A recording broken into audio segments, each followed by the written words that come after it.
But so one of the things I was like saying was, so we had this woman when I was working at another gym, and she came in 2 weeks after she started training, and she was like, "Oh my God, you guys, I have to tell you the story."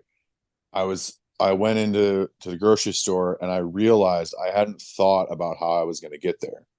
Mm. And previously, and we were kind of confused because we're like younger guys, and we hadn't worked with a ton of people in this population at the time back then.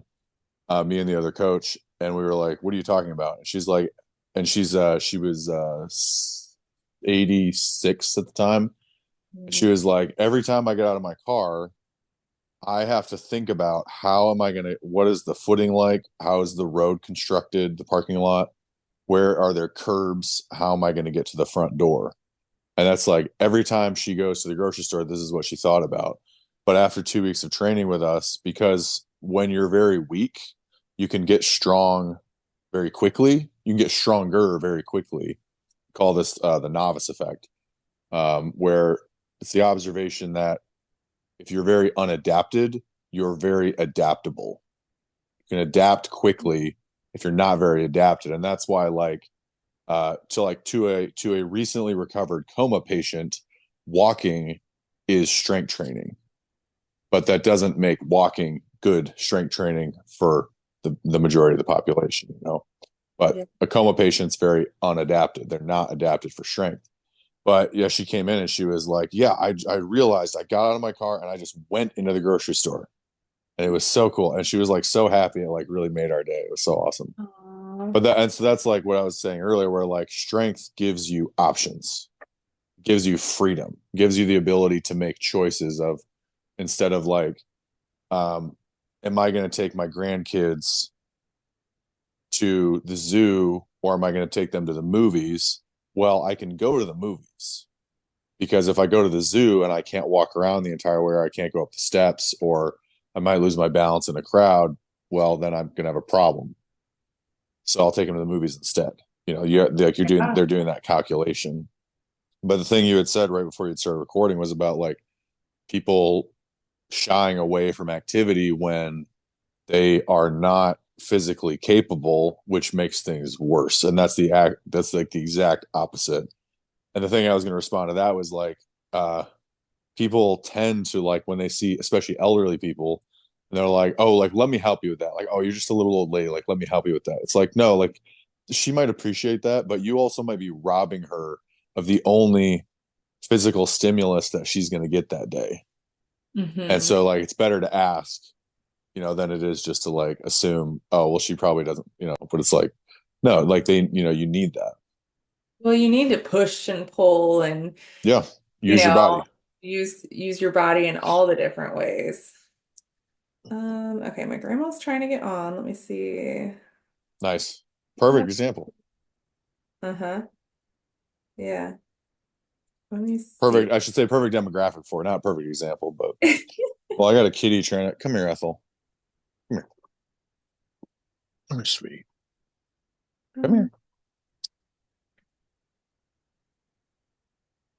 she's like, I can FaceTime, but I don't know if I can FaceTime her from my computer and then share the screen and be able to see her. I wonder if I could just FaceTime her on here and then if you guys can hear her. Let's see. Hi, Tony. Oh, we got somebody in the waiting room.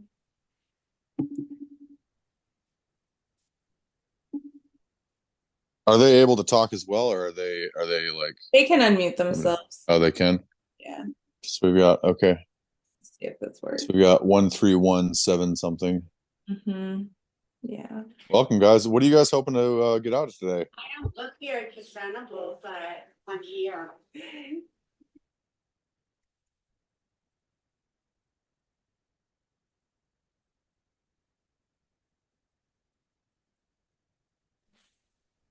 This is my grandma. Can you guys hear her? Can you Very, talk very maybe? quiet. She hasn't talked yet. Can you hear me? Yes. Okay. So Yeah. so that'll work. Yay. Okay. I'm gonna mute you on my phone for now and then while we're kind of going through some stuff and then when I'm ready for you to talk, I'll pull you up. Does that sound good? Okay. That sounds Okay. great. That sounds great.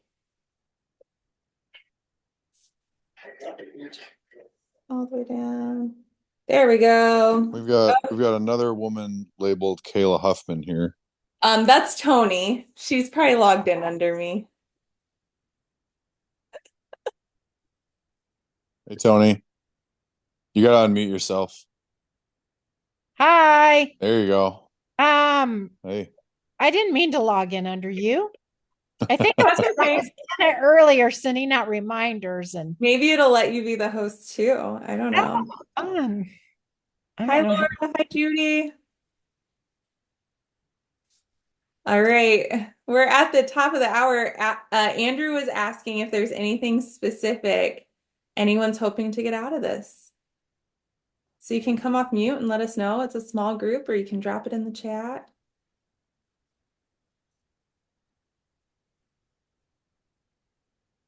I just want to get, I mean, I'm just looking forward to all the information that you're going to give us. So, as far as strength training versus cardio, and I know that as, Perfect. yeah, the older you get, I know how important strength training is. I mean, and also like weight versus reps. I mean, what do you want to focus on with that? Do you want heavier weight or more reps, that kind of stuff? I guess it depends on what you're wanting to do, but just as far as with your body, but just interested in how all that works. Yeah, and I'll definitely address that. That's all stuff I was gonna go over. So that's perfect. Perfect. Okay. How about you, Judy? I was just gonna say, maybe what we can do to not get injured because I have heard, need to lift heavier weights. But I think sometimes I'm afraid to do heavier weights because I don't want to hurt myself. Yeah, So I that guess totally maybe makes just sense. using proper technique, making sure you've got the technique down, I guess would be the solution to that. But right now I can move around and do stuff, so I don't want to do anything that would injure that. I just don't want to get injured. Yeah, well, you're trying to get better than you are now, but if the process of getting to better where you are than where you are now puts you further back than where you are now, that's not good. Right. So I would say like so just so you guys know, I'm a strength coach. I've been doing this for professionally for 9 years, and I own a gym in Fishers called Starting Strength Indianapolis, where we do exclusively strength training. And you like one of the most common reasons people come to us is exactly what you just said, is they're like, I want to get stronger. I know the benefit of getting stronger. I don't know how, and I'm worried about doing it wrong and hurting myself. And Judy, you're exactly right. It comes down, a big part of it is technique, and a huge part of it is technique, and then a really big part of it is what we call recovery, which essentially comes down to your eating, your sleeping, your stress levels. Um, every physical activity you do demands that it be recovered from using what we call recovery resources, which is your food, your sleep, and then just general kind of hormones and the way that you live your life and stuff. So that a lot of that's just like stress stuff, right? But no, you're exactly right. Like and the thing is, like, the funny thing is with strength training is like there are no surprises. It's not like exciting in like the processes themselves. They're not exciting. There's not one weird trick. It's difficult and simple, and it's exactly what you think it is. I love that. And that's what I think is so cool is that we tend to overcomplicate, Oh yeah.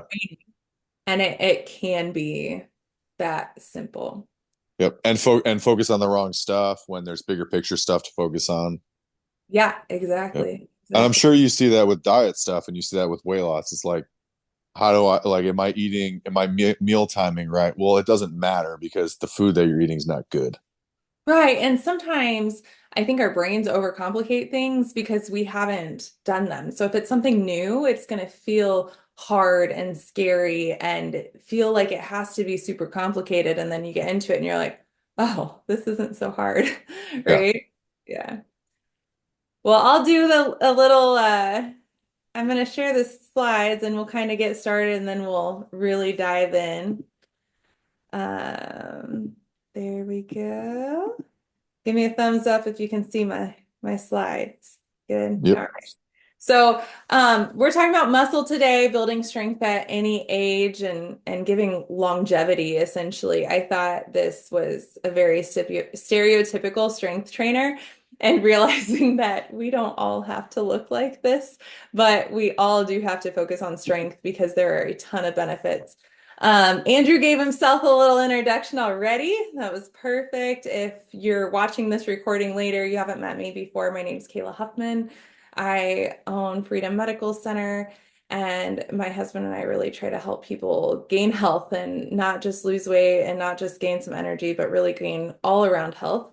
And that's what brought us to this presentation about muscle and longevity and how it ties into every facet of our life, especially, we are all aging one day at a time, whether we're 6 years old or 70 years old, it doesn't matter. We're all every day we're aging, and every day we have to think about like what can I do now to support my future self? And I really believe muscle is the key to our future self and supporting that. So going into the new year, there is no better goal than to gain muscle. I would argue that it's even more important than losing weight, because if you gain muscle, the weight loss is going to happen because you're going to be doing the things to make it happen.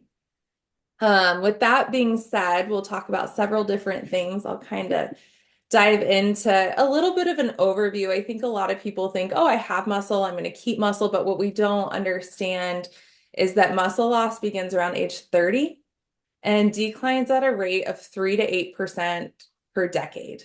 But then once we get to 50, we're losing about 1% of muscle per year. Now that's if we don't protect our muscle. We can gain muscle. It doesn't matter what age you are. But if we don't protect it and we don't work towards it, we will naturally lose it, which results in decreased physical activity and hormone changes, growth hormone, testosterone, estrogen. It all needs to be there. And when we have muscle, we're going to have better balanced hormones. Now there's menopause and everything like that, and that's a whole nother conversation. But essentially, when those hormones decrease, they naturally make it harder to build muscle, but muscle actually balances your hormones better than no muscle, if that makes sense. So it's kind of like this cycle. So if you don't have the right hormones as we age, then it's going to be harder to build muscle. But when you're not building muscle, it's harder to have those hormones in balance. So it's like this cycle, and we get so much stress in the world we live in,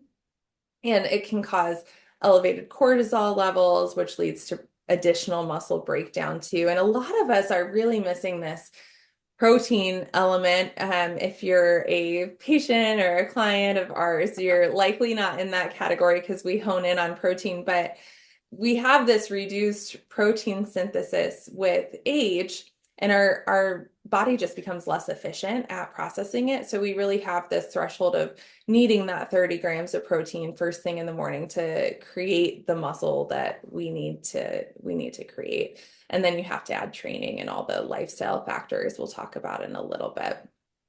But you'll notice that protein turnover declines over age, or declines over time as we age as well. And then we get the nutritional deficiencies like vitamin D, and again, the protein that we need. Sometimes as we age, we're eating more of the wrong stuff or just less food in general. And we're just missing a lot of building blocks and amino acids to build the muscle that we could, and maybe we were getting in those different foods as we were younger as well. And then you'll notice as you get older too, those muscle nerve connections can decrease, and then you can have some motor loss, and that can lead to reduced muscle strength and reduced coordination, and that's where you're at higher risk of those falls. And really, if we increase our muscle, oh my gosh, it's going to make a world of difference. Like Andrew and I were talking about a few minutes ago, not just saying like, hey, am I going to be able to get to the parking lot, to the door of the grocery store, but really being able to have like if I fall, my muscle is going to protect me a little more than if I didn't have it there. I mean, muscle protects bones, it attaches to bones, and it really gives us a ton of strength. We'll talk about all the benefits in a second, but you'll notice that over time that motor function decreases. And then we notice increased risk of falls, metabolic slowdown because the muscle is metabolically active, and then joint instabilities. When people are having joint pain, I'm like, we got to think about supporting that muscle because when our muscles are weak around those joints, then the joints are going to have more pain and weakness and things as well. So muscle is key to longevity, 10 to 17% lower risk of all-cause mortality in people with sufficient muscle. So that mortality risk just decreases significantly. If we think about what can cause death, essentially, is, hip fractures, femur fractures. They decrease mobility so much that the muscle decreases. And then a lot of times, once we lose our mobility, it's really hard to maintain a healthy lifestyle. So getting ahead of it and being ahead of that curve and serving your future self is the magic sauce. And so we're going to talk to you all about how to do that. When we have more muscle mass, our bone health significantly increase. We have improved mobility, right? Decreased chronic disease risk. Muscles, they're finding, is actually protecting against dementia. They're finding that dementia is some types of dementia are type 3 diabetes of the brain. And so when we have more muscle, it can actually protect. And now there are several different types of dementia. So that doesn't cover every type, but they're noticing Alzheimer's specifically. Muscle is really helping with that. And then it does give that hormone support. And enhances that testosterone growth hormone and estrogen levels. And then obviously we all know if we're moving more, we have more energy, we have better emotional and mental health, better cognition. So being able to, make those sound decisions for longer in life, and then our energy is better too. Motion is lotion, right? So kind of like with the joint pain too, the more you move, the more lotion you're going to have, and it will feel better eventually. But there's specific ways to do that. If you ever have questions about that, let me know. We're not getting into the weeds there today, though. So I wanted And to, Kayla, do you mind if yeah, I just yes, or just emphasize please. something? So you mentioned improved bone health, and I think something that people don't fully understand, the general public doesn't fully understand about bone health, is when we mean bone health and like the process of getting stronger and improving your muscle strength, your bones literally get more dense in that process. They literally get stronger, not just in a way that the muscles protect them, but in a way that quite literally resistance training and getting stronger is better than any drug you can take to reverse and improve osteoporosis, which is a deficiency in bone mineral density. And so like that, like when she says like improves bone health, literally the bone gets stronger, gets more dense. And that's really, really important as you get older. Well, and that's what's one of the really interesting things with like obesity is that patients who are obese actually have pretty darn strong bones Yep. because they built the muscle, and Yep. so they have that increased bone density. So it's They would a have to. benefit. Yes. They would have to. If a 300-pound man had the bone mineral density of a 100-pound osteoporotic woman, he would crush his femurs under his own body weight. Mm. Yeah, and so we'll talk about muscle and weight loss here in a bit, but as kind of a precursor to that, that's why like people who are obese, and are going through weight loss, if they lose the muscle in the same rate that they're losing the fat, then they're doing their body a huge disservice because they've taken years to build that muscle. So that's why I am so passionate about maintaining it, because that is what's going to really serve you even when you've lost the weight is that muscle. You don't want to be skinny, you want to be healthy. Yeah. Thanks for pointing that out, Andrew. That's huge. And I think sometimes I go over things kind of lightly when they're really big deals. So I appreciate that. Well, and it's really tempting as experts to like brush past, like I do the same thing, like brush past stuff where you're like, Oh yeah, like everyone knows that. It's like, well, does everyone though? You know. So, Yeah. and I apologize, you know, if you don't want me to interject, let me know, but I thought that would No, be a good please. addition. This is I love the conversation. So anyway, I want to introduce you to my grandma. She's on FaceTime because Zoom wasn't working. So I'll let you see her pretty face. Oh, let me turn you up. There you go. Okay, now try. That would be, And I asked her to come on because she is my health hero. When I get to her age, that's who I want to be like.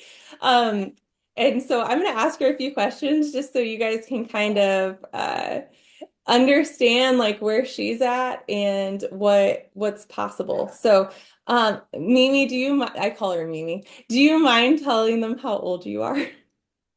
I am 81 years old. Or 80. I should say 81 years young. There you Yeah. go. That's better. There you go. And I don't have the questions that I sent you right in front of me, but Okay.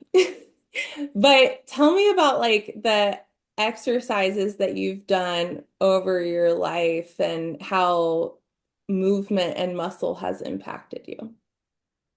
Okay. I started out working out at 32 years old, only because my back was hurting me.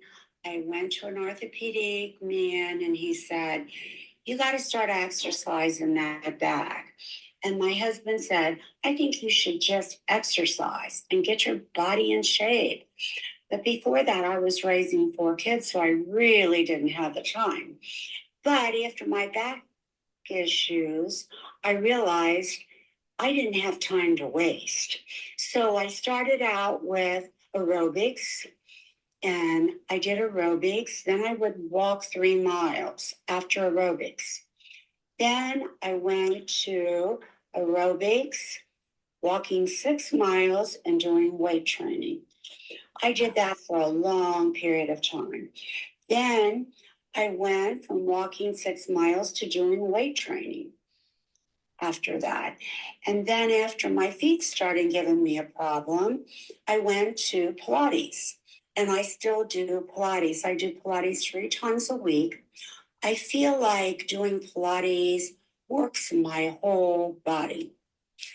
It's like a strength training, actually, even better than a strength training because it works every muscle in your body.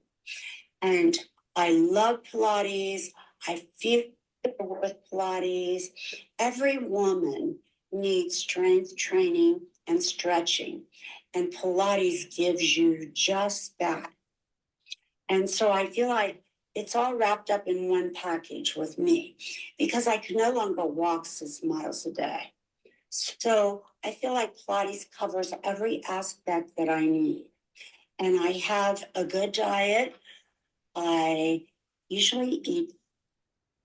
Oh, we lost her. Hang on.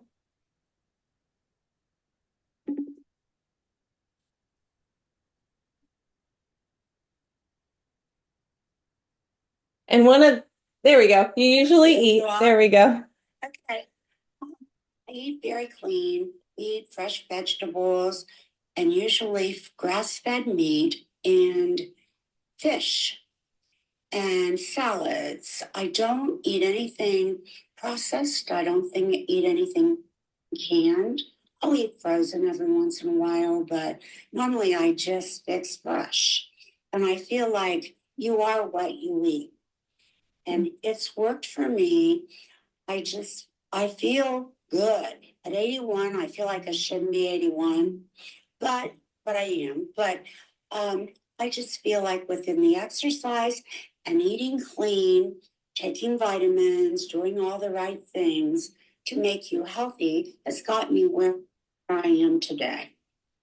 And really, there's nothing that you want to do besides maybe walk 6 miles a day that you can't, right? Well, I would like to walk 6 miles a day, but I can't. So you subsidize for that. Yeah, but anything else you want to do, you can do, I right? can do anything. Yeah. Yes. And actually, about 2 years ago, we have steps going down to our pool. We have 8 big steps going down to our pool. I fell down those steps and got up. And the only thing I had was a bruise on my butt. That's all I had.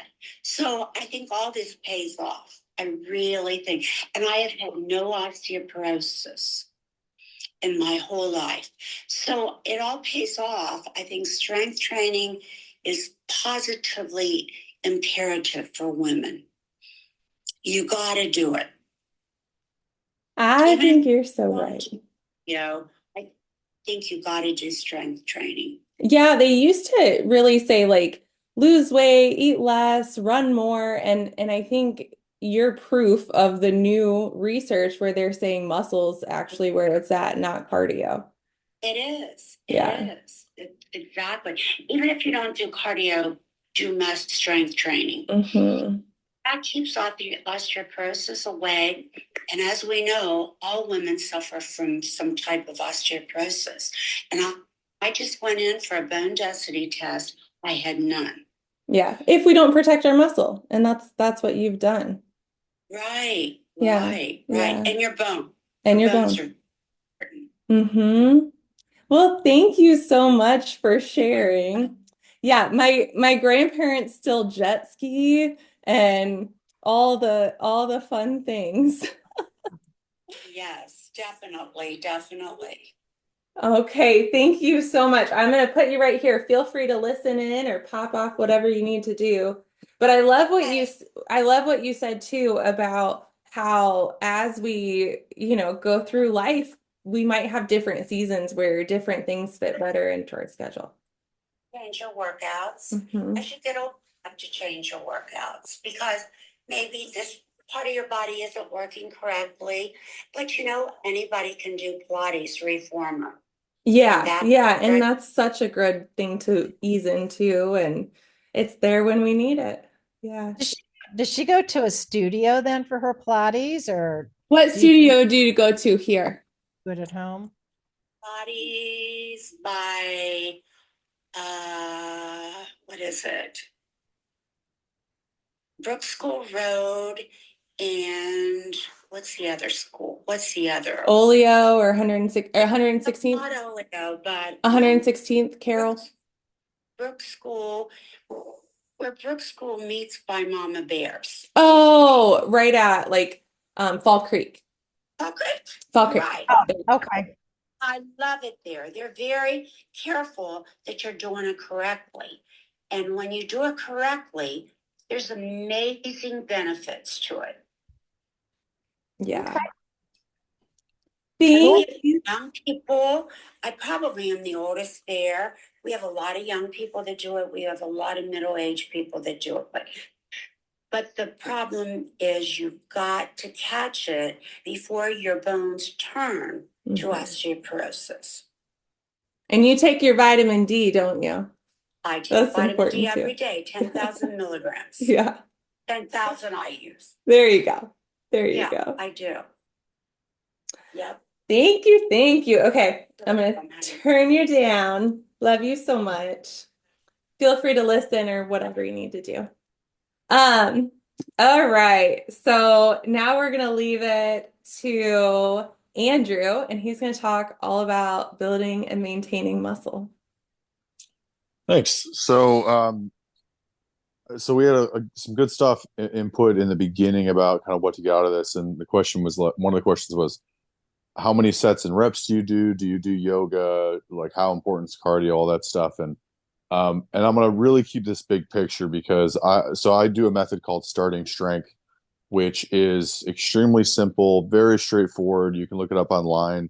You can contact me after. I can explain much more about it, but that's really not what I want you guys to get out of this as far as like the training method itself. The most important thing that I want you guys to get out of this entire like my kind of lecturing here is two things. One is that strength is going to give you kind of the most bang for your buck as far as physiological adaptation. You can look at flexibility, cardio, endurance, stamina, balance, I already said balance. Yeah, no, I didn't. Balance, coordination, a bunch of different stuff, and power. And when you look at all all those things, you'll notice that strength, an improvement in strength is going to cause an improvement in that. And a lot of the times the question comes up of, well, does it improve cardio? Because you look at someone doing squats, for example, and you say, well, how does that improve cardio? And the fact is that it does. The process of strength training is going to improve your cardio. It's going to stress your arteries and your veins in a productive way so that they get stronger, so they get thicker.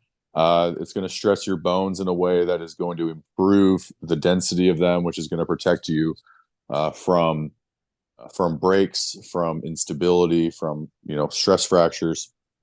And that's going to be very helpful for you, especially if you have osteoporosis or osteopenia, which is kind of the less extreme version of osteoporosis. That can potentially reverse it, even if you're in kind of a bad place, which we've done multiple times with clients at the gym that I train at, that I coach at. And then the other big picture, which I'm going to spend a lot more time on, is the idea of progression. So, and you guys have seen this. Everyone has seen this manifest in their physical, in their life. It's just pointing it out is kind of difficult. And the concept is that whatever you do, it has to get progressively more difficult, harder. We call it more stressful. So if, for example, we'll use that kind of running example. If you are trying to get better at your cardio, at your running, and you want to use running to do that, well, you're not going to run 20 miles your first day if you haven't been doing it. Your first day, you might walk, and you can continue to walk. But if you just continue to walk every day the same amount, you're not going to improve that. So maybe the next week you walk a little longer, and then the week after that you start to jog, and 2 weeks after that you start to jog farther, and then 2 weeks after that you start to run, and you increase it. So it has to get progressively more and more difficult. Again, what we call stressful. I'm just going to say stressful from here on out, but you can kind of replace that with how hard it is, how difficult it is, something like that. And if you kind of look at that, you'll observe a phenomenon which we call the novice effect, which is that someone who's very unadapted is very adaptable, which I kind of mentioned in the beginning, where if you are extremely weak, or in the example of the running, if you are extremely have very poor cardio, you're going to adapt and get better very quickly with very little stress input. And so I actually do a class at the independent living facility, Nora Commons, at the Monon, which is an older folks independent living facility. And literally what we have them do on their first day is we have them squat to a box for 2 sets of 3, and we have them deadlift a dumbbell off the ground, usually for one set of 5 or a couple sets of 3. But it's very, very, very small because they are very weak, a lot of them. And so they don't need a lot to get better, a lot to get stronger. And so when you see places, and I'm not saying, I want to be very clear about this, I'm not saying like yoga is bad, or I'm not saying like any other fitness concept is bad. I'm just saying, like, if somebody starts yoga with the intention of getting stronger, you're going to get that. If you haven't been doing anything for 20 years or 10 years, if you start yoga, you're going to get stronger. But it's going to be to a point, and that's going to run out very quickly. It's usually like 4 to 6 weeks. You'll kind of see that plateau. And so it has to get progressively more difficult. And yoga is kind of more difficult to progress in that sense. And so what I mentioned earlier, we have what's called the starting strength method, where we are going to progressively load a weight that you lift, usually for 3 sets of 5 reps for most of the exercises. And we're just going to add a little bit of weight every single time. And Kayla has actually gone through this process herself. We coached her on this, and it is simple. It is straightforward. It is downright boring, but it works very, very well. And essentially you do the exact same thing every single session for 3 days a week, except we add a little bit of weight every single time. And for Kayla, we added 5 pounds every session. We have an 84-year-old where we add 1 pound a week, because that's the progression that she's on and that she needs. So it's very broadly applicable for for any given demographic that we can work with. And we've coached people all the way up to the age of 92, all the way down to the age of 11. And the same process works for all of those people. It's just how it's implemented that needs to be modified in order to provide the appropriate stress. So if the stress is too low, you won't get stronger. If the stress is too high, you know what happens with that, right? You get hurt, you become what's called overtrained, where you're horribly sore and you can't recover from that. And recovery basically comes down to eating right, sleeping right, maintaining stress levels at the correct at healthy levels. You're not going to reduce your stress entirely, and that's an unreasonable thing to expect of people, but there's definitely a too much, within the bounds of normal human responsibilities and life. And so again, like I said, if you can't remember anything else of what I've said today, the important thing you need to know is you need to start at a place that you are right now, and you need to, sorry, over here, I forgot what I mirrored, and you need to move upward in some sense. And again, in our case, that is adding a little bit of weight every single time people come in to train. With other physiological adaptations, it might be different. Runners, ultra marathoners know how to do this because they make the distances longer. And with the process of strength training, like I said, you're going to get a lot of those other physiological adaptations that are so important, like the balance and the flexibility. All those things improve when you go through the process of getting stronger. And I don't want to give you guys the wrong idea. We're not turning you into power lifters or anything like that. That's not what we do at our gym. We take regular people who want to improve their lives, who want to get some function back. And a really appropriate metaphor, and Akela, I think you'll love using this in the future. I think if it seems appropriate for what you do as well, is everyone is so concerned about their 401k, right? How are my investments set up? Is my financial health set up for the future, so that when I hit a certain age, I can retire comfortably and I can live out the rest of my life, and I can do, people are, especially like 20 and 30-year-olds and 40-year-olds, are constantly monitoring this stuff. Well, your physical health is the exact same, except you live inside of it all the time, right? And so when you do strength training, when you do some sort of physical activity that's progressive, that's the definition of training, that it has to be progressive, you are putting deposits into your physiological 401k. And the great thing about it, in addition to the fact that the government can't tax it, is the fact that with a financial 401k, you have to wait until a certain age to cash it out. But with a physiological 401k, you get to use it while you develop it. And that's that's part of what's really exciting about it, and where the metaphor falls apart, but in a positive way. And the thing I'd kind of mentioned before we had started was a story of a woman I had coached who was in her 80s. And she was telling us about how before she started training with us, she was always looking, when she parked, at how she was going to get into the grocery store or into the store, because she was checking footing. She was looking at the parking lot to see, are there any holes that she might trip into and fall. And one day, after only 2 weeks of training, she came in and she was so excited, and she told us, you guys, I went to the grocery store and I just went in the front door. And we were confused because we're like, this was earlier before I had a bunch of experience. And we were like, oh, okay, cool. Like, tell us more about that. Like, what's the significance of that? And she was like, well, I used to like have to plan and like think about it. And this time, like, I just got out of my car and I just walked right into the grocery store. And so that is what having, and Kayla's grandma kind of mentioned that, and they'd said this explicitly.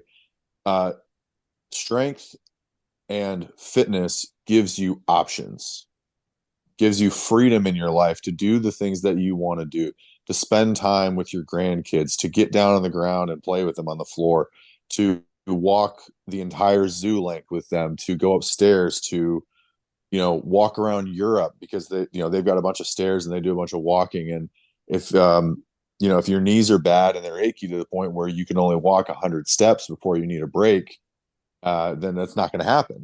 That's an option that has been cut off from your life until you can unlock that again. And so the strength is freedom, and fitness is freedom, and it allows you to have options that you otherwise wouldn't have. So just to wrap up, like I said, if there's one thing that you all need to take away from this, that I want you guys to get out of this from my part of it, is that whatever fitness endeavor you're doing, it has to progress. It has to increase in a reliably measurable way. And strength is very, very important and is going to give you the best bang for your buck as far as your time and your energy input and everything like that. And if you want to know any more about that, I do a bunch of stuff as far as like consulting with people for free and answering phone calls and answering emails. If you guys have any questions about this that isn't kind of covered here, I will absolutely be happy to talk to you one-on-one. Just give me a call. Kayla will have my information and all that.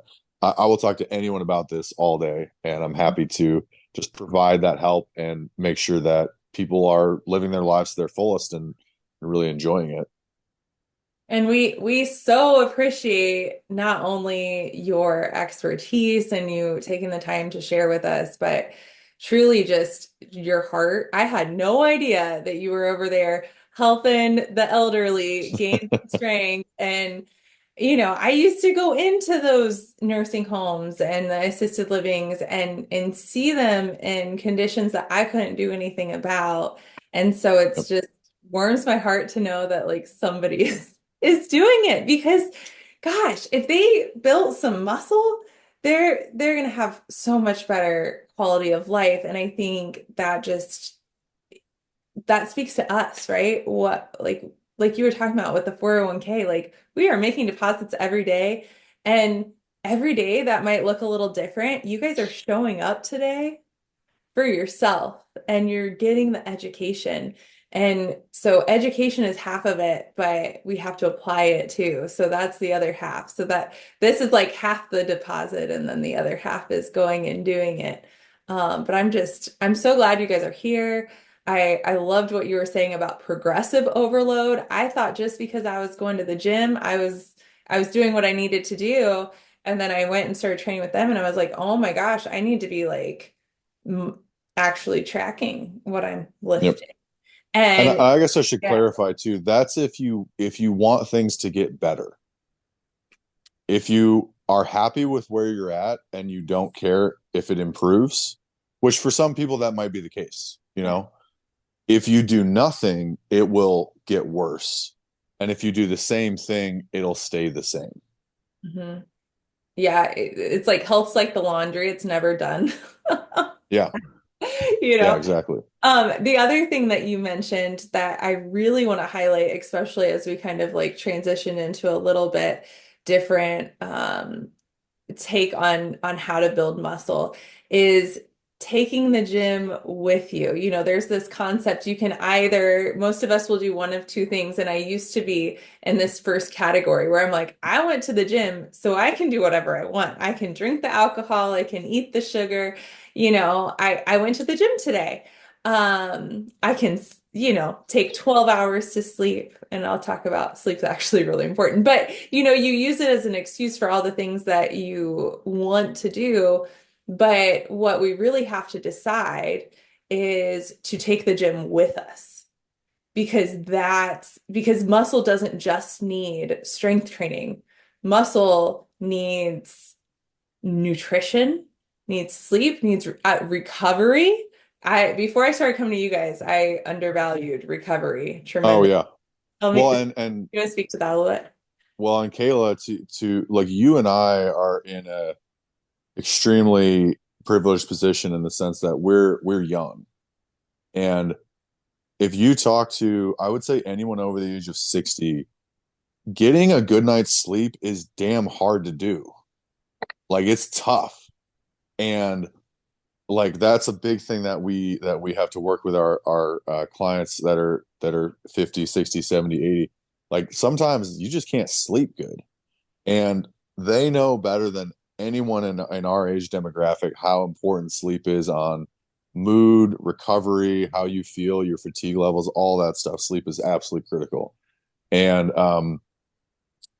yeah, as far as the nutritional stuff, like that is something that you need to keep in mind. And a part of that too is you should not use exercise as a reason to give yourself permission to enjoy the things that you like. Like if you like to drink alcohol, you should drink it because you like it.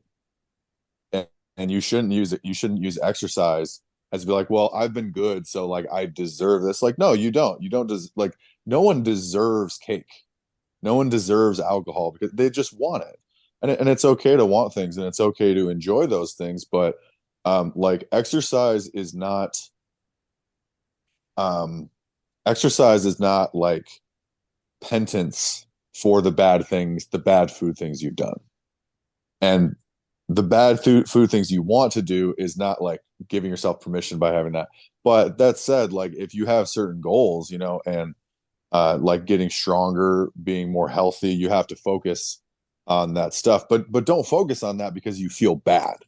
Focus on it because you want the outcome that doing it is going to provide.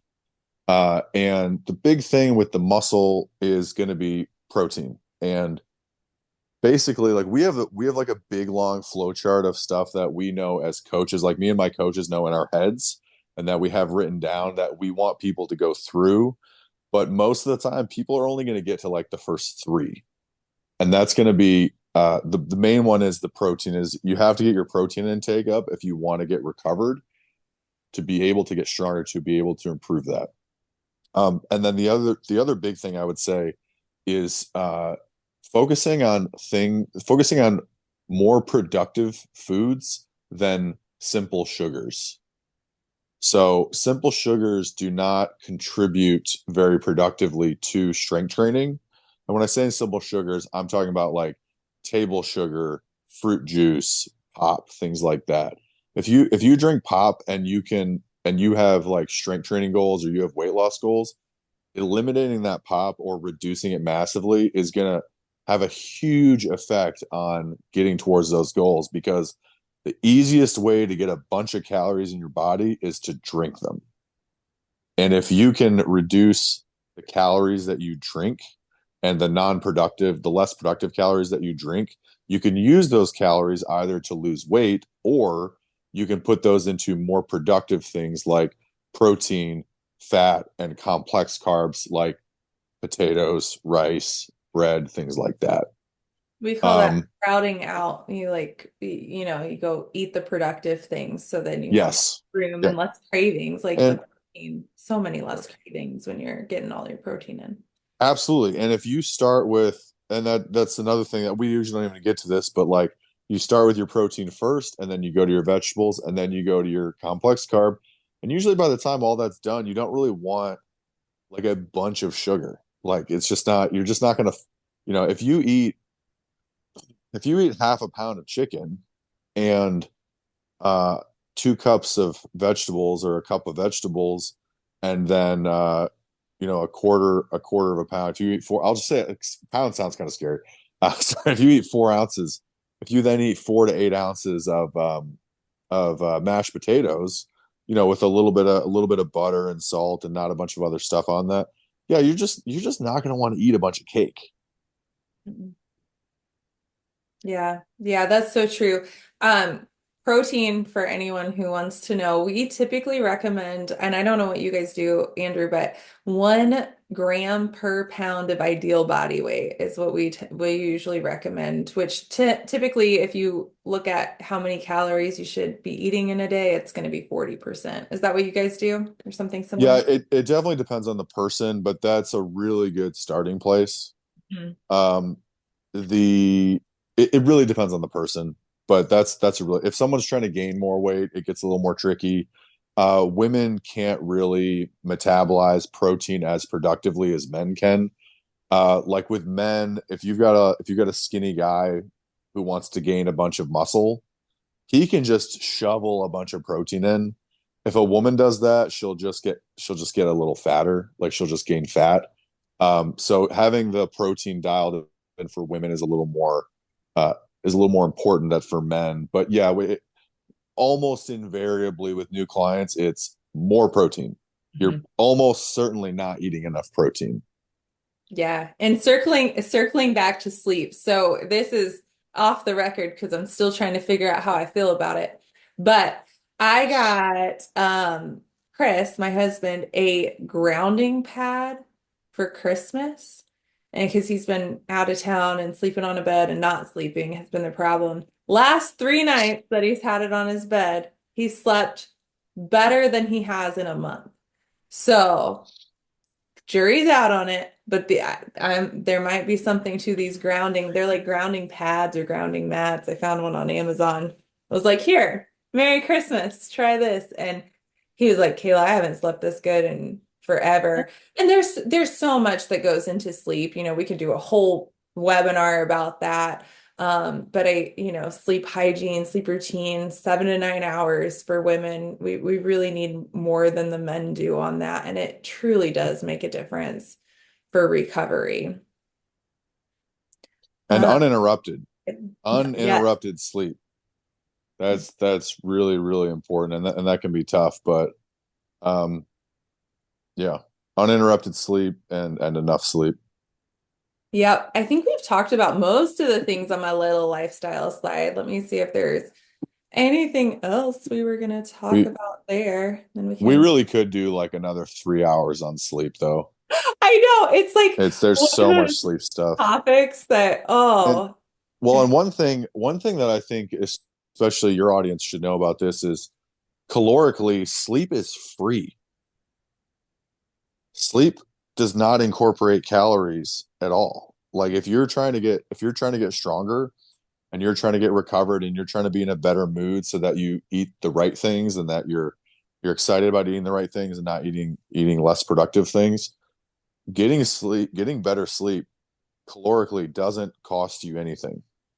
And for that, it's like that's really, really important. That can be very helpful. Yeah. And actually, now I'm thinking about it. One thing that is really good to add is, does anybody here like work out in the morning? Ever do that? Kayla, do you work out in the morning? Don't I you? do. You work out like when early. I can. Yeah. Yeah, when you can. What does that That's always the do? goal. What does that do to your outlook on your diet, on your goals for the day, for the rest of the day, compared to the days that you don't work out in the morning? So when I work out in the morning, it's been a learned love. I did not like it at first, but now It's terrible. I mean terrible. it's horrible. It's like I'm gonna wake So up bad. and I'm gonna move my body. I was going to 5:30 a.m. workouts with you guys. So it and means you got to get up at 5 actually- at the earliest, at the I was latest. up at like 4:30 because I'd be Yeah. out the door at 5. So you work out in the morning and not only do you get water in, which is really hard when I don't work out in the morning. I tend to lag in my water all day, but emotionally I'm just better. And then what happens is if you can do it consistently, which with kids, that's my excuse. It's hard. So I bought a treadmill. We're going to do it consistently now. But when you do it consistently, your body will get used to it. So then you're waking up at the same time of day. If you work out outside, you get the sun, which sets your circadian rhythm to be tired in 16 hours, which is when you're supposed to go to bed. I mean, like everything changes during the day and you have a lot more patience for people because you already, got the endorphins up and got your body moving, and then there's no excuses later in the day. So, Well, and you've already done something that is productive for your health, and that's going to make you kind of snowball into other productive decisions. So one of the things that we've recommended before, especially for like weight loss clients, is and this is not a physiological thing, it's a psychological thing. If you can get up in the morning and the first thing you do, if you drink coffee, make yourself a cup of coffee and immediately go for a walk for 10 minutes. And physiologically, that's not going to do a bunch for you. Like it's really not. It's good, and it's not going to be on the same level as certain other activities. But what it is going to do is it's going to wake you up a little bit. It's going to get you a little bit exercise, and it's going to change the way that you think about the rest of your day. It's going to change the way that you get stuff done. It's going to change, most importantly, with the weight loss stuff, is how you think about the food. because you've already done something that's productive. You've already done something that's kind of difficult. And so eating the right stuff is going to be much less insurmountable than it was if you hadn't. Than if you're kind of groggy in the morning, than when you haven't done this productive thing. And that's why, like, from a psychological perspective, like working out in the morning is really good for you. But if you sleep like crap and you can't get enough sleep to recover, then it's not so good. Then you need to train at night. But from a like a doing something right away in the morning can be so good for your weight loss and your, even if it's not weight loss, just productively looking at the rest of your day in both your diet and your whatever activities you do. Well, and you won the day. So everything after Yeah. that's cake or icing on the cake, right? The day's already started off good. The days already started off good. And I think mindset is another thing that we could go a whole 2 hours talking about.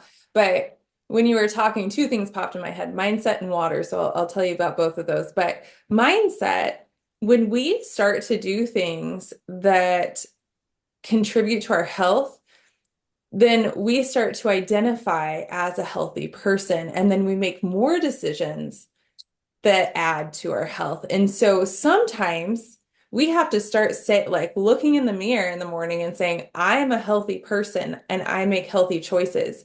And really believing that. And sometimes that comes first and then the changes. But Yeah. regardless of the direction, they're doing studies and they're finding what we believe to be true about ourselves and our identity and the lies that we tell ourselves, like those make a difference, and the truths we tell ourselves. So even if you're not where you want to be right now, that's fine. Tell yourself you are. Say, I am the healthy version of me. And you'll start to you have this reticular activating system in the front of your head, and you'll start to make decisions.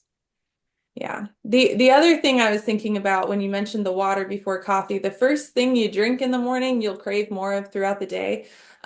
So make it water, like even 6 ounces of water before your coffee, and just switch those around.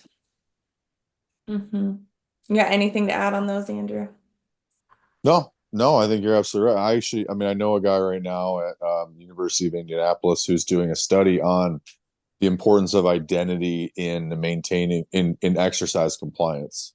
Incredible. Reminded me I actually need to talk to him. I haven't talked to him in a while. But yeah, it's important. It is. And we've seen that with our people too. Like if you identify as a lifter, we have 80-year-old lifters, right? If you identify as a lifter, you will continue to lift. And exercise is the kind of thing that like you wouldn't go 3 days without drinking water. And you wouldn't go 3 days without sleeping, and you wouldn't go 3 days without eating. Don't go 3 days without doing some physical exercise.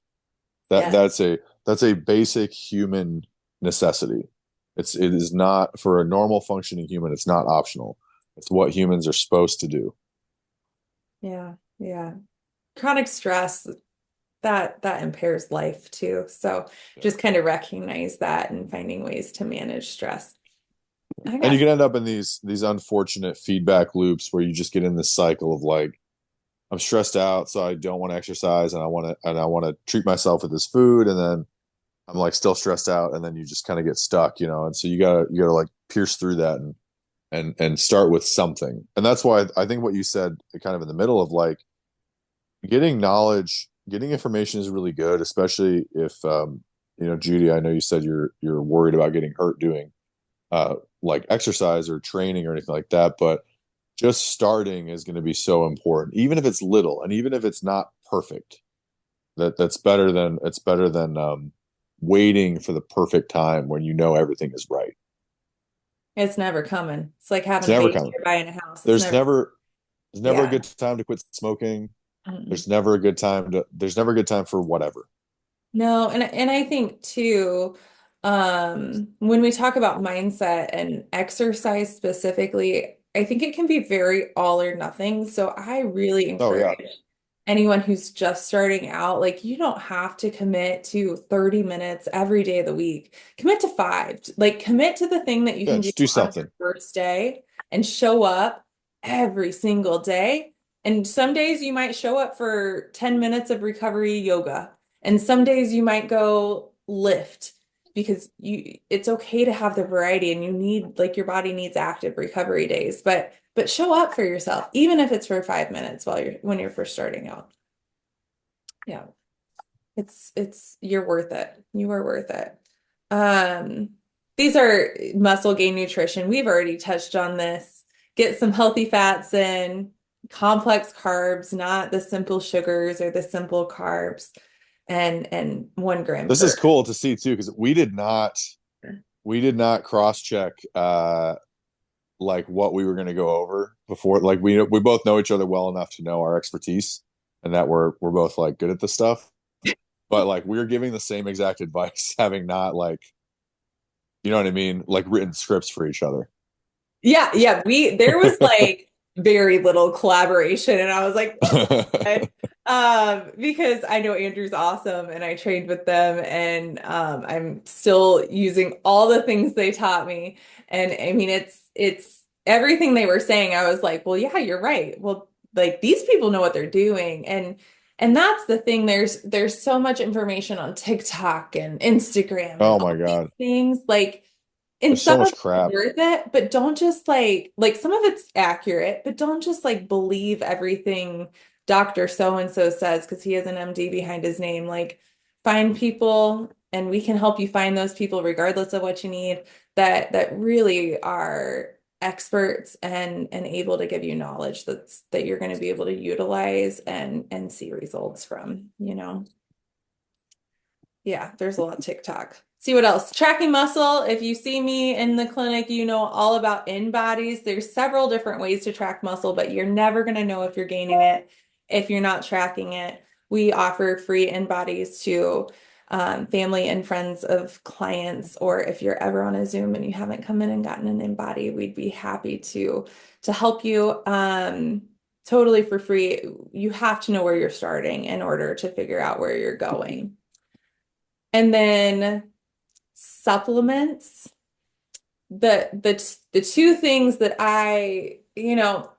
supplements is such a wide there's such a wide array of supplements, and everybody's going to need something a little differently. So I recommend filling vitamin deficiencies, protein powder, because otherwise it's real hard to get all that protein in, and creatine, micronized creatine. Do you have one you really like, Andrew? I was going to ask you that because there are so many. Yeah, I used to really like Dymatize, but they I think they stopped making creatine. But honestly, like creatine,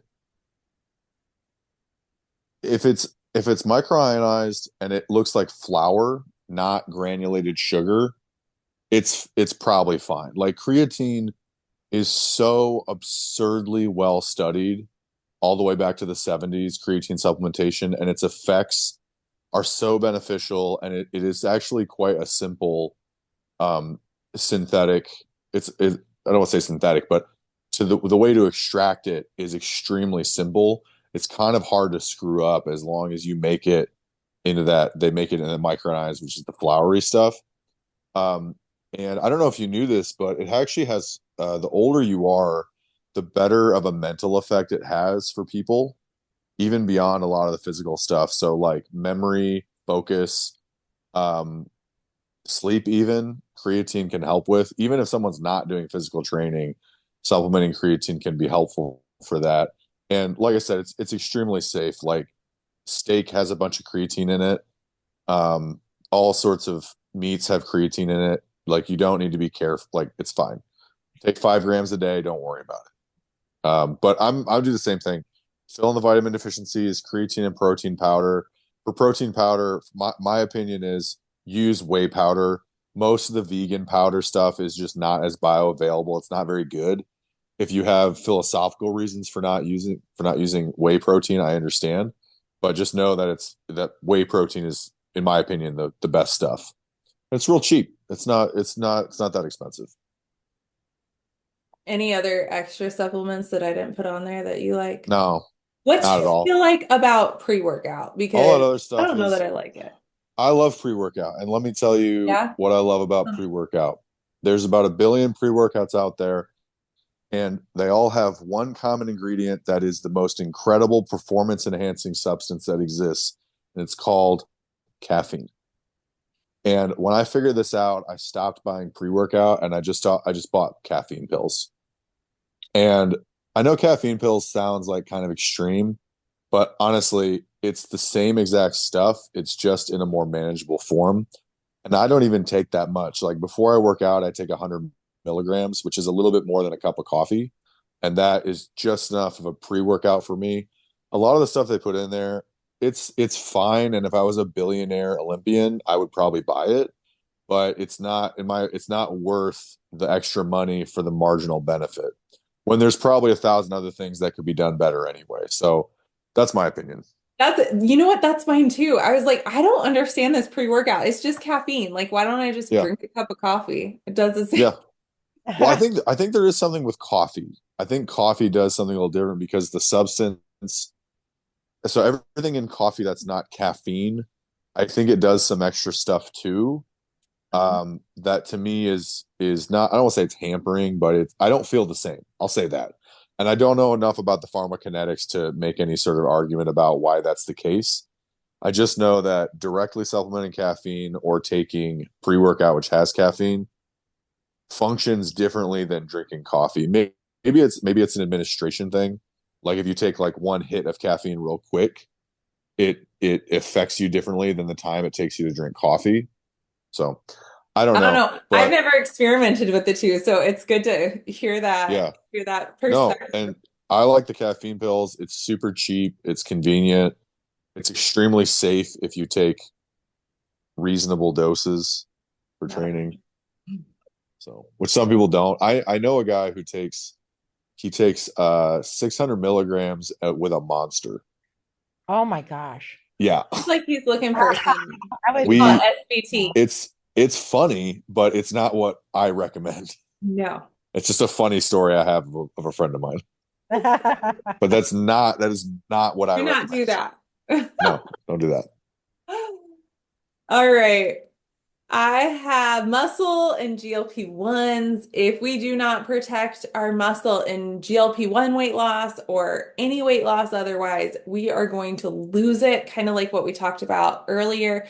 So when you're on these medications, or even if you're just like doing things to lose weight, up to 50% of the weight you lose may be muscle. You know that if you're tracking, don't have a way of knowing it if you're not tracking. And so what happens is when you lose the weight, if you don't replace the muscle and you gain the weight back, it's going to be all fat that you're gaining unless you're replacing the muscle. So like I was saying earlier, I just really want to stress, like, we don't want to just be skinny. We truly want to be healthy, and being healthy and being able to live a long time and being able to do whatever you want with your great grandkids, like my grandma does, is going to require muscle. So that is the hill I will die on with all of the weight loss and Well, a way to think about it, GLP-1. Kayla, is something about like most people with respect to illness, they have this false dichotomy in their mind where they're like, if I'm not sick, I must be healthy. Mhm. And that is not true. We are in a sick care society, not a healthcare Yeah. society. So there, like a lot of people think that there is healthy and there is sick. There's not. There's an in between where you're not sick, but you're not healthy.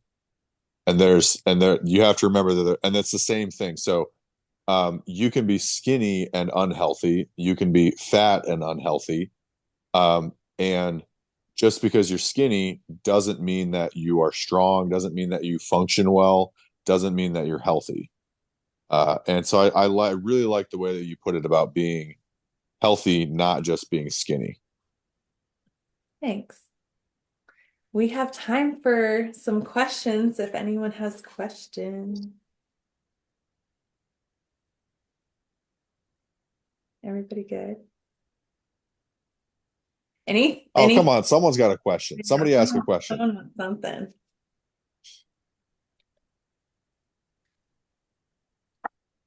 Tony, you got a question. What do you got? Well, okay. So I wrote some things down. I had it written down the whole time. Huh? I said you had it written down. I did, but I did. If I didn't want, I didn't know if everybody was wanting to get off or not. But here's so. What do you suggest? How many times a week you should work out? I mean, because you don't want to work out every day. Work out strength training every day, correct? Yeah, so the typically what we recommend, and it depends on age, but 3 or 2 times a week. Oh, really?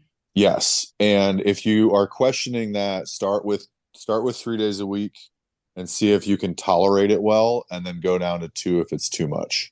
And then And what do you suggest for like a time? I mean, because you need to be doing it for an hour or 2 hours or 30 minutes or so the time is not as important as the what you're doing specifically. And that I shouldn't say the time is not important, but the time is not the goal. The okay. goal is the action. And the Okay. action in the system that we recommend, what we have people do is we have people do 3 exercises, and we have them do between 1 and 3 what we call work sets or heavy sets for each of those. So, for example, if you were to come into my gym tomorrow and we did an intro session, we would do something really light that first day, and in 3 weeks after you've been training consistently, you would be doing squatting on for your first exercise for 3 sets, usually 3 sets of three, 3 sets of five. Typically, we start with 3 sets of five, and then you're going to do an upper body movement, either the bench press or the standing press. We just call it the press for 3 sets of five, and then you're going to deadlift for 1 set of 5.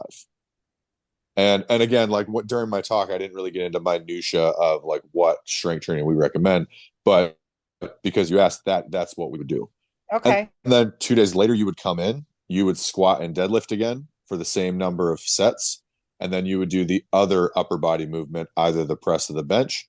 And this time you're squatting and deadlifting a little heavier than you did last time. And like I Okay. said, Kayla went through this exact same process, and she knows what that looks like. But Okay. that's the concept. Um, and like I said, if you want to look up or talk to me about it, if you look up starting strength, that's all outlined. This is a very straightforward program. That is like this is not a secret. This is all stuff that you can easily find, and or I can just explain to you. I can explain to you more over the phone or in person. But Okay. yeah, typically 2 to 3 days a week, 3 exercises for 1 to 3 Because those sets. three exercises are going to hit every most muscles in your Yeah, body. yep. Yeah, and that's why we only do 4 exercises. Kayla did 4 exercises for a month straight when she was training with us. She squatted, she Hmm. deadlifted, she did the press, and she did the bench press. She squatted and deadlifted every single session. And the only thing that changed was that we added a little bit of weight. And the reason we only have 4 exercises is because they incorporate so much muscle mass that you don't need to do muscle groups because everything gets hit, like you said. Okay. Even your Interesting. wrists. Oh My yeah. wrists were Your sore. I forearm was like, is muscles, this your neck normal? muscles, Yeah. basically everything but like your eyes and lips is getting stronger. But then Okay. it's kind of fun in there. So you're like smiling. So you're kind of getting like, Yeah. Okay. Does that make sense, Yeah. So Tony? you have a website, you said? I Yeah, have starting good cards strength and stuff. or starting strength Indianapolis if you Google that. Okay. All right, cool. Thank you. Yeah, my pleasure. And actually, I don't know if this is gonna. Oh, I don't have it readily available, and I literally can't stand up in this position where I've put the camera. So, but yeah, if you check out that website, you'll be able to see it. And call me. My number is listed on the Google Starting Strength Indianapolis site. It's 463-240-6286, and I always respond to people and and Okay. and talk to them about whatever, anything they need. We're here to help people and help them get stronger. You So got a we're happy to do it. promo, 50% off. There's a free Yeah. intro too. He'll, Okay. he'll do Yeah, a we free have a couple intro. different things going on there. Yep. Okay, cool. Yeah. Good question. Judy, Laura, you guys have any questions? This is Judy. I was wondering, so after Kayla, you did the sessions, then where do you go from there? Like, so you got stronger in, whatever you were working on. and then you stopped, or do you keep building or what what's the transition or I'll, I'll tell you what I did, and then I'll let Andrew tell you what normal people do. So I I get bored really easily. So I was like, I want to strength train and run the mini marathon because why not do two things instead of one? So what I decided was I did the actual strength training with them for a month so I could kind of learn all the basics, and I'm going to go back to it, but I'm trying to do too many things at once is the problem. So what I'm doing is I'm using everything I learned and working through some workouts while I'm training for the mini. And then probably after the marathon, I'll go back to kind of some coaching. And I think what I'm going to do too is get like go in monthly so that I can make sure that because I'm going to the gym, they don't have childcare, which is my problem. So I'm going to the gym and doing the workouts, and then they'll like spot check me is kind of how I'm Yeah, doing. we So do checkups. I just Yeah. have some barriers at the moment, but it's not something that I'm like, oh, I'm just gonna stop strength training. I don't think that's an option. I think you have to do some sort of strength training. Do you absolutely have to do like the specific workouts that they do? Probably not, but you're getting the most bang for your buck. So I think sometimes you have to do what you enjoy, and I really enjoy that, and that may not be everybody, but that's kind of where I'm at. And sometimes I go to the gym and I'm like, I kind of want to do the machines instead of this stuff. And then I'll do one day of theirs and one day of the machine. So I'm all over the place. Yeah, and what it comes down to, so remember what I said earlier is if you want to get stronger, it has to get progressively harder. And if you want things to stay the same, then the input has to be the same. And if the input goes lower, so if you stop completely, then you'll get weaker. And the program that I outlined for Tony, that is not sort of the end state of strength training. That is just the beginning, hence the name Starting Strength. You may not be able to read here, but hence the name Starting Strength. But we have put people after doing that process into a longer term program where they're able to progress slower, but still progress more on their own. And that's a common thing that people will do for us. Like a really common thing, not really common, but some regularity. I'd say it's like a type, a demographic, if you will, is that people come to learn for a month how to get stronger, to learn the technique, to learn the process. And then they'll go off and do it on their own. And then they'll either come in once a week or once a month to do like check-ins with us to make sure that their technique is still good. And that's but from a conceptual standpoint, things have to get progressively stronger, more stressful if you want to get stronger. And if you stop completely, you will regress. You will get progressively weaker. And that's the whole basis of like sarcopenia, where your muscles are atrophying as you get older. That's due to activity and aging, not just aging.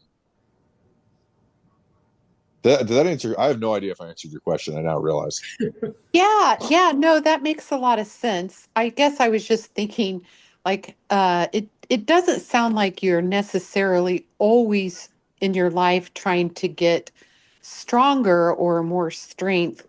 You may reach a point where you're at a plateau and you're okay with that. But the point Yeah, is you have to keep doing it or you'll go backwards. And life is life. So I'm sure there's times that you need to do more and sometimes you'll fall off and you'll have to get absolutely. back. So it's kind of more like a journey instead of I'm going to get strong in, you know, 4 weeks or something. It's like a lifelong journey. Absolutely. And you see this with people in their body composition goals too, where you get some success and then you backslide a little bit and then you get more. It's kind of like 2 steps forward, 1 step back. Like that happens. Like we have one guy right now, he's got 4 kids. He gets sick so often. And you just can't do anything about it. What's he gonna do? Not have it like give his kids up? No, right? He's just gonna keep getting sick. And but he is still making progress. It's just a little, it's like a 2 steps forward, 1 step back. And at a certain point, and if I were to tell you, I would like all of you literally in this group right now, if I were to tell you the point at which you have to start making decisions about what you're prioritizing, you literally wouldn't believe me in terms of how strong you're going to be. You would think I'm lying because of how capable the human body is and how capable you all are to get stronger. It's like until you go through that process, it sounds ridiculous. It sounds fantastical. But at a certain point, like you will hit a certain point with enough training that the 2 steps forward, 1 step back turns into 1 step forward, 1 step back, 1 step forward, 1 step back. And you kind of hit this like sawtooth configuration where you get a little bit stronger and then you get sick, and then you get a little bit stronger and then you get sick. And that's where you're kind of at this straight line. But like I said, like at that point, your physical existence and what you're capable of will be beyond what you can believe that you would be capable of right now. And so that's like a much later problem, but it does exist. And truly, like at that point, you're probably not changing your mobility necessarily. And like at the point where you're like so far past what you ever imagined, like any gains after that is probably not gonna really transform your life. It's just gonna be fun, right? Like how does that No, I actually completely disagree. That's a is that really good, wrong? but Okay, tell me that's a really about good it. point to be at. So I thought when I started training, I thought like, well, if I hit here, then I'll be good. And then if I hit here, and then I would hit that, and I would go, okay, well, if I get up to, so I'll just tell you real numbers. Like when I hit a 315 squat, I was like, I probably don't need to really be any stronger than this. And then I kept training because I like it, and I got up to a 365 squat, and I was like, oh no, like things are still better, but I'm probably not going to get any better than this. And then I hit a 405 squat, and it's all the way up. What Mhm. it comes down to is what is it worth to you? That's what it turns into. Like there's no limit to point. Like there's no point at which being stronger will not make your life better, except what it will cost you to do so. Mhm. Whether that's time or monitoring your diet or whatever that might be, Well, and I that's think, usually the thing that prevents people from being yeah, even stronger. I don't think I phrased that right.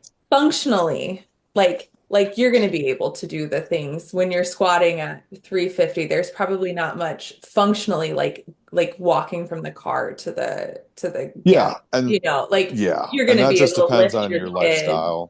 Yeah, Yep. that's kind of what I was going at. I'm like, you're going to be able to like do the things you want to do Yep. because you physically can lift the things and do them.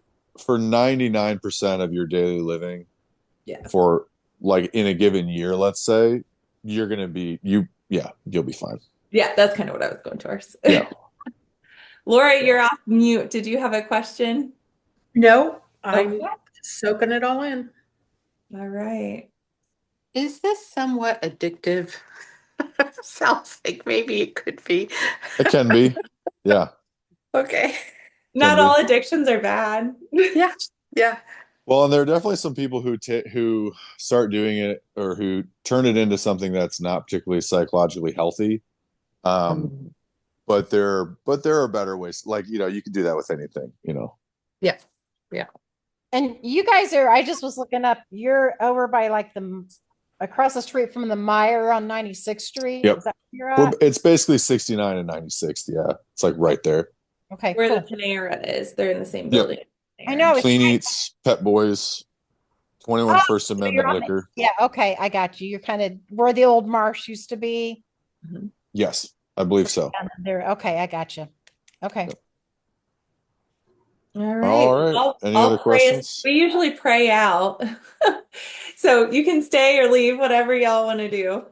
Well, But my cat is quickly getting into my sink, so yep, I'll see you you're guys good. later. But Sounds thanks for being good. here. Thank you, Kayla. Yeah. Thank You're you. welcome. All Thank right. you. Thank I'll you. pray us out. You're welcome. God, thank you so much for bringing us together and for just speaking life and hope into our lives. And we just ask you for guidance in every step of our health journey and every step of our lives, and just help our hope and our inspiration to overflow into the people around us, and um, just be with us in everything we do. We thank you for this, and we thank you for this community, and we love you so much. In your name we pray. Amen. Amen. All right, Thank guys. you. Thank you so much. Sorry we went a little late, but I thought it was really good, so Yeah. I don't know. Mhm. Stop it. It was. Thank you so much. You're Thank welcome. So good to see y'all. Thanks. Bye. Bye. Bye. Bye.